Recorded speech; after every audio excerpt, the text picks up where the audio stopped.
Berlin Alexanderplatz, Berlin Alexanderplatz. I hope you like this cover because you're going to be seeing a lot of it. This is only the first part. Hello there, CriterioNate here. At long last, our dream come true. Number 411, Rainer Werner Fassbinder's Berlin Alexanderplatz. Part 1. 1980, 940 minutes. Color, monaural, German, 1331, blah, blah, blah. So as mentioned before, this isn't going to be the review of the whole series. I'm not doing 15, 16, 17, 20 hours of stuff all in one day. Of course not. I got work, I got life, I got sleep, I got all that stuff. So this is going to be divvied. It's going to be divvied up by discs. So today we're just going to discuss disc 1, which contains the first 2 parts of the series. And then tomorrow we'll do part 2. I'll do disc 2, which will contain parts 3 through 5. And then the others, and then Sunday will be disc 3, which will be, I think, parts 4 through, oh no, parts, what is it? Parts 6 through 8. And then disc 4 on Monday, which will be parts 9 through 11. And then Tuesday, which will be disc 5, which will be parts, I guess, 10 through, or 12 and 13. And then disc 6 is the epilogue, which is a whole almost 2-hour epilogue. The final episode, episode 14. And I think it also has some supplements. And then the final disc, disc 7, will be I guess Wednesday or I guess Thursday actually, will be the supplements, which I guess has a whole other like film adaptation of it that was done in the 30s. So we'll talk about that, which I guess is enough to discuss the differences between the film that was done back in the 30s and as well as the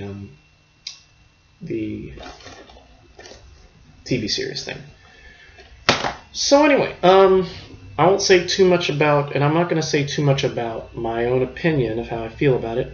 So far, I think it's okay. I don't understand a lot of it because it's very complex. It seems to be a lot of it is because it's set in an historical time. It's a little tricky to figure out. But that being said, I'm not adverse to this. So far, this is, I mean, from the first 2 parts, I like this a hell of a lot more than anything else I've seen in the Criterion collection, as far as Fassbinder's films are concerned. So anyway, so let me just give you I'll just give you the synopsis of parts 1 and 2. Each episode is about an hour long, with the exception of the epilogue, which is 2 hours, and the first part, which is about an hour and 25 minutes or something like that. So this is going to be just what I saw. I tried to take notes, but at some point there are points where I didn't know what was going on. So just take my summaries with a grain of salt, and please feel free to fill in the gaps below this I could use some help with this one. Anyway, so part 1. The punishment begins. So basically, this is about a guy named Franz Bibelkopf, and he was sent to prison. I think he was sent to prison for 4 years because he had killed his wife or his girlfriend. He was under the impression that she was going to leave him, and she was right, and he was right. And so he murdered her, like I think he cut her throat or something, and the landlady saw him and called the cops on him, and so he ended up going to jail. And so 4 years later, I think it's 4 years, he's released, and a lot of his life in prison is like he comes out and he's like he holds his head as if like the world outside is completely and utterly different. And so he's very like kind of he seems to have like experienced some kind of trauma. So the outside world is just just completely and utterly foreign to him. So anyway, he goes home with this Jewish guy, and he tells him the story of this guy named Zanovich, and it starts raining, and all Franz wants is cognac. And the Jewish guy's brother-in-law comes in and tells him to, I guess, disregard his stories. So anyway, he goes out there and he picks up this prostitute, but he can't perform. He's he's rendered impotent or something. However, he is able to perform when he goes to his ex-wife's, the lady, his wife he murdered, Ida was her name, her sister Mina. He goes and has sex with her, and she's married to a guy named Carl, and I guess he bangs her. He's very aggressive, well, I'll get to that in a second. Okay, this is the tricky stuff when you've been working all day and then you decide to watch, 2.5 hours worth of TV, or whatever you call this. It was a TV series, so yeah. And so later on, he meets his friend Mek. They go to a bar, and while he's there, he meets a woman named Lena, and he falls for her, and they fall for each other, and they go back to her place, and he tries to perform once again. He's impotent, and while he's with her, he makes this oath that he's gonna try to stay straight and get on the straight and narrow. However, I guess because of his crimes, he's expelled, or he's not allowed to live in certain districts of Berlin.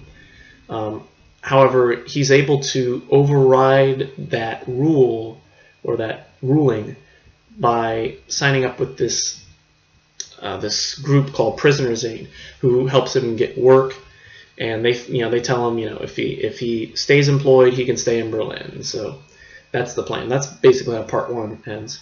And then part 2, and they all have really interesting story titles. Part 2 is called "How is One to Live If One Doesn't Want to Die?" And let me try the German titles. Punishment begins. Die Strafe beginnt. Part 2. Wie soll man leben, wenn man nicht sterben will? Wie soll man leben, wenn man nicht sterben will? Something like that. So in part 2, we start off with Franz and Lena counting the money. However, he doesn't make a lot of money. He sells ties on the street, and he kind of hates that he's not a really good public speaker. And his speech is all over the place too. The way he tries to sell and tries to get people to sell his ties, or to get his ties. It's very not very convincing. So anyway, so he goes in the subway, and he meets a guy who tries to get him to sell sex magazines, and he doesn't want to.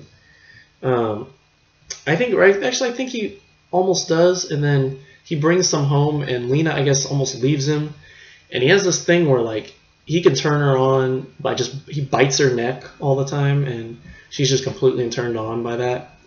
So anyway, they go to a dance hall, and they meet this guy who sells Nazi newspapers, and he convinces Franz to sell them,